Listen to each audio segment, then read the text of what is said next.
Bienvenue pour une nouvelle édition très chargée de NC Sports Weekly News. Il se passe beaucoup de choses dans le monde des sports nautiques. Hier, encore une fois tenu sa promesse, les meilleurs aspirants olympiques ont été accueillis dans les conditions géniales pour la dernière étape de la Coupe du Monde ISAF. La gagnée et la faire sonner, Carissa Moore et Mick Fanning ont tous deux réussi à défendre leur trône ASP au Bears Beach Pro en Australie occidentale. Une énorme flotte de 2500 voiliers s'est réunie en France pour le classique Spi West. Le reportage complet avec la correspondant senior Sébastien Destremont.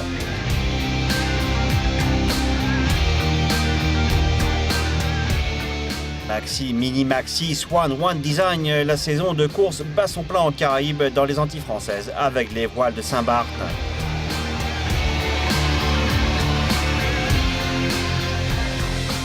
Peninsula Petroleum est de retour en tête des courses en flotte de RC44 à Casquet pendant que Synergy remporte les courses en match. NC Sports, plongé dans l'action.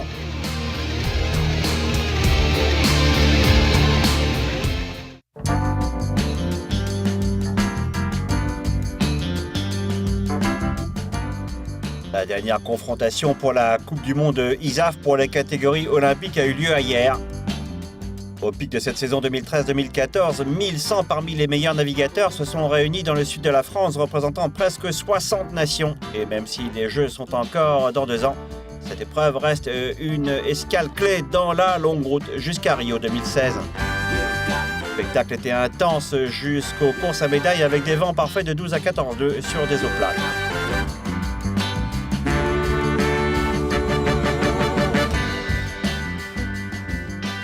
Chez les hommes en laser, la bataille était serrée entre l'Australien Tom Burton et le Néo-Zélandais Andy Maloney. Les Néo-Zélandais ont entamé les dernières courses avec de l'avance mais ont dû se contenter de l'argent. L'or leur a glissé des doigts à cause d'une 7e place et l'Australien a eu l'or grâce à un seul point d'avance en finissant 5e. Le Néerlandais Rutger van Schardenburg a complété le podium. Semblable chez les femmes en laser radial, un seul point sépare l'or d'Evie Van Acker et le bronze de Tatiana Dodrozkaya. La Belge et la Biélorusse ont presque toujours fini parmi les 3 premières, mais Evie s'est retirée de la course finale. La gagnante de Palma, Marit Baumeister, a remporté le bronze pour les Pays-Bas. La tradition familiale paye pour les futurs hôtes de Rio 2016. Sous les regards du père Torben et de l'oncle Lars, les brésiliennes Martina Sofiati Grael et Kaina Kunz ont fait leur meilleure performance de la saison en 49e FX et ont dominé la série avec 5 victoires et tout autant de places sur le podium. Les résultats ont suivi, les Néo-Zélandais Maloney et Mitch ont pris l'argent et le bronze est allé aux Danoises Bad Nielsen et Tus Gardolsen. Après 5 victoires, Peter Burling et Blair Tuke ont reconfirmé leur or de Palma en 49e homme avec encore une réussite ici à hier. Les Néo-Zélandais étaient pourchassés par les Irlandais Seaton et McGovern qui ont remporté l'argent après avoir repoussé les Australiens Audrey et Janssen qui se sont contentés du bronze. Pas de doute, les Australiens Matt Belcher et Will Ryan étaient de retour au top en 470 en 4-7 à hier, impressionnant tout le monde avec leurs 7 victoires sur 12 courses. Les Grecs Mantis et Kajilis et les Français Bouvet et Millon ont complété le podium. En 470, Joe Ali et Polly Parry ont confirmé leur suprématie en remportant leur 3e épreuve de la Coupe du Monde ISAF de la saison. Hier, les Néo-Zélandaises sont restées devant Wegelin et McIntyre du Royaume-Uni et Eger et Provenza des États-Unis. Dorio Bissari et Silvia Sicuri ont montré de quoi ils sont capables dans la nouvelle catégorie NACRA 17. À égalité de points avec les Français Bession et Rioux, les Italiens ont remporté leur premier or à la Coupe du Monde grâce à la 4e place. À la dernière course, les Australiens Bundock et Curtis ont remporté le bronze. La Pologne a dominé le RSX chez les hommes hier. Piotr Muszka était en feu, il a gagné 8 courses, ce qui lui a valu l'or. Et Paweł Tarnowski a pris l'argent. Le Néerlandais Dorian von Rijsberg a gagné le bronze. En revanche, chez les femmes, la fin était très serrée en RSX. 2 points seulement séparaient Moana Del de Yaowu et Maya Dianowska. L'Allemande remporte l'or, la Chinoise et la Polonaise remportent respectivement l'argent et le bronze. Notre fin tendue à 3 à hier en catégorie sonar paralympique, respectivement entre le Royaume-Uni, la France et l'Australie.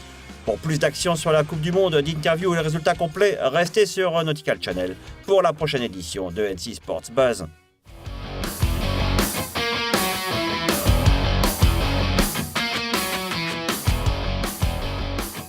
Des vagues d'1 mètre à 1,5 mètres mettent l'ambiance pour les stars locales et les champions du monde de 2013, Carissa Moore et Mick Fanning, qui ont pour gagner et sonner la cloche du dernier classique Rip Curl Burns Beach en Australie-Occidentale.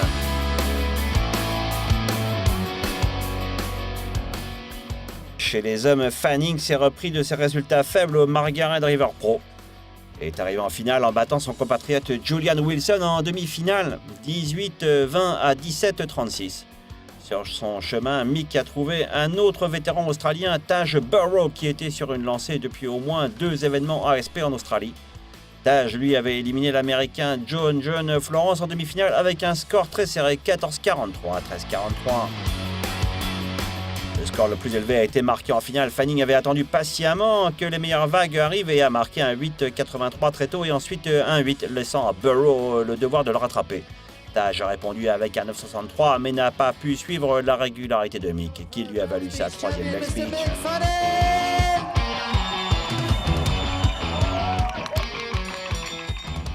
Avec cette victoire, Fanning est de nouveau en jeu, 3e sur les classements mondiaux de l'ASP, derrière Medina et Parkinson et devant Slater et Desouza. Carissa Moore, elle a une avance assez confortable après avoir gagné aussi bien le Margaret Pro River que le Bells Beach, où elle avait déjà gagné l'année dernière. Elle est maintenant la cible de Gilmore, Wright, Fitzgibbons et Buitendag qui veulent sa première place mondiale. La Hawaïenne a éliminé l'Australienne Sally Fitzgibbons dans une demi-finale très serrée avec seulement 0,57 points d'écart. L'autre demi-finale entièrement australienne a vu Tyler Wright remporter les grands moyens et les employer pour battre Stephanie Gilmore 17,77 à 13,77.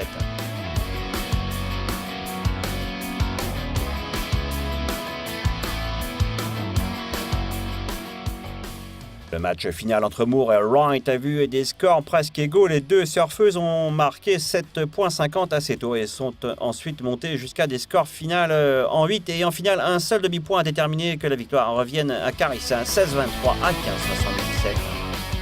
La prochaine étape du Tour ASP sera à Rio de Janeiro à la mi-mai. Soyez présents avec NC Sports.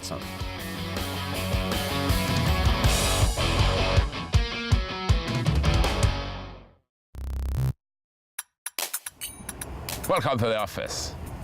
Bienvenue au bureau. Avril est un mois de régate très intense en Bretagne. Le week-end de Pâques est l'occasion de la grande fête de la voile qui se déroule à la Trinité-sur-Mer.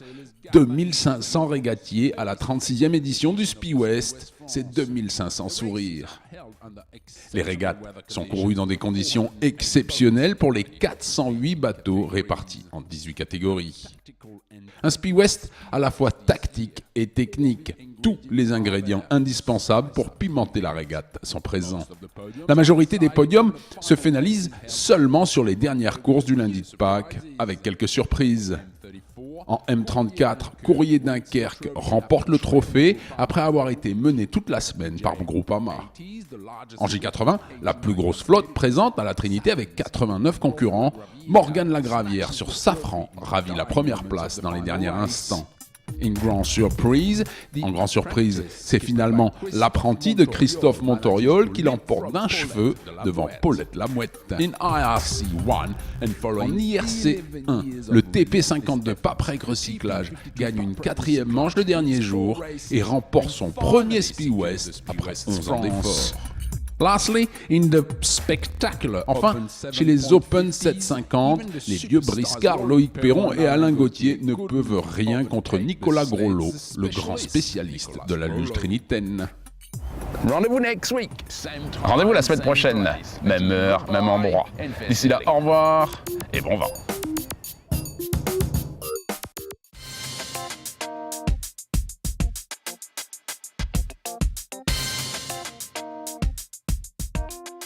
La saison de voile des Caraïbes bat son plein et beaucoup des meilleurs voiliers, timoniers et équipages internationaux sont présents pour le défi spectaculaire d'île en île. Les voiles de Saint-Barth, qui s'en sont à leur 6e édition cette année, sont au centre de l'attention aux Antilles françaises avec presque 70 bateaux sur l'eau et avec beaucoup de catégories différentes. En maxi, le Kaol Ila Air de 21 mètres a mené l'Américain Alex Shearer à la victoire contre Rambler et Aragon. Dans la catégorie Spinnaker 0, le Niemes de Franck Noël a remporté la première place pour la Suisse et le J125 de Jim Maiden, le Stang Arriving Mad 4, a remporté la victoire en Spinnaker 1 pour les États-Unis. Bien sûr, les Swans étaient aussi sur l'eau avec des tailles et des formes différentes, tout comme les Melges 24 et 32. Le tout avec un décor en couper le souffle qui détournerait presque l'attention des voiliers. Monodesign, multicoque et autres catégories qui se sont affrontés sur les 5 régates côtières prévues.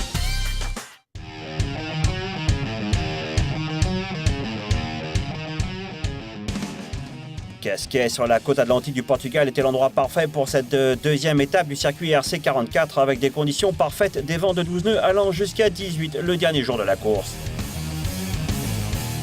John Passadone et son équipe basée à Gibraltar, Peninsula Petroleum, étaient la grande surprise en cours de flotte et ils ont réussi à détrôner les Russes à bord de Nika et leurs compatriotes britanniques de Team Aqua.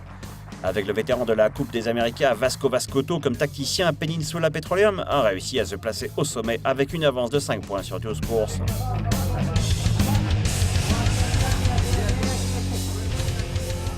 Avec cette victoire et la deuxième place à Virgin Gorda, Baldassone et Vascoto sont maintenant les premiers du classement général de RC44. En course en match, l'équipe Synergie avec le vainqueur de la Coupe des Américains 32, Ed Bird, a impressionné avec son score de 6-0 contre la Russie, pour finir à Casquet sans avoir été battu.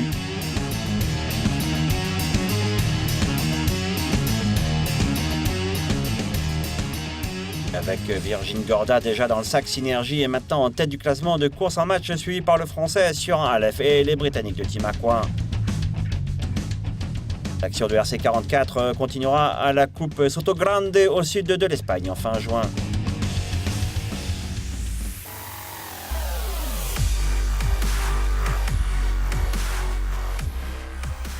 Et pour voir encore plus de voiles, rappelez-vous, Nautical Channel vous prépare le meilleur de la voile olympique dans l'édition de Buzz de la semaine prochaine, les gagnants, les perdants et toute l'histoire de la Coupe du Monde ISAF hier.